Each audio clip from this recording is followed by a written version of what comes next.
एक बूढ़ी औरत रोज शहर के स्कूल के गेट पर आती और वो किसी अपने का इंतजार करती रहती और अपने साथ लाए हुए टिफिन को निहारती रहती। राह पर आने जाने वाले उसे देखते हुए आगे बढ़ जाते, लेकिन कोई नहीं जानता था कि वो रोज अपने बेटे के लिए नहीं, अपने पोते के लिए खाना लेकर आती थी। लेकिन जब सच पता चला, पूरा शहर रो पड़ा। लेकिन ये भी कोई नहीं जानता था कि उसका बेटा रोहित एक बड़ा अफसर बन चुका था और उसको अपनी माँ से कोई लेना देना नहीं था। वो अपनी शान और शौकत में ही चूर था। उसने अपनी गरीब माँ को गांव में भगवान भरोसे छोड़ दिया था। उसकी माँ गांव में कच्चे टूटे घर में अपने बेटे की बचपन के यादों के सहारे जी रही थी। एक दिन स्कूल से फोन आया, सर, रोज एक बूढ़ी औरत आपके बेटे के लिए टिफिन लेकर आती है। क्या आप उस औरत को जानते हैं? आपका उससे क्या रिश्ता है? कृपया जल्दी से स्कूल आकर देखिए।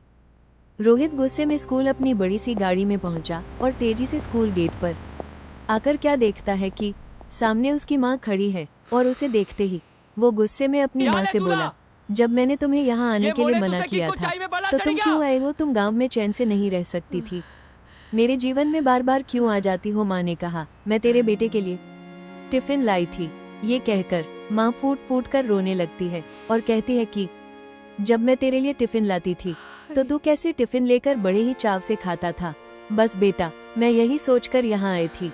ये सुनकर रोहित को अपना बचपन याद आ गया कि वो कैसे माँ से कहता था। तब तक उसकी माँ अपने घर की ओर चल पड़ी। जब माँ जा रही थी तो रोहित उस टिफिन को देखता रह गया और जल्दी से माँ से टिफिन लेकर खोला तो उसमें स्वादिष्ट सब्जी और आलू के पराठे देखकर बहुत खुश हुआ और जल्दी जल्दी माँ के हाथों की बनी सब्जी और आलू के पराठे खाने लगा और रो रो कर अपने किए पर पछताने लगा।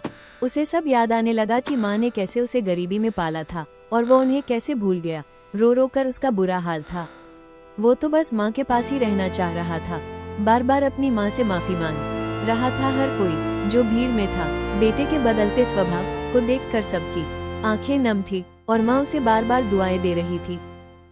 अगर आपको ये कहानी अच्छी लगी हो तो लाइक करें, सब्सक्राइब एवं बेल आइकॉन का बटन अवश्य दबाएं।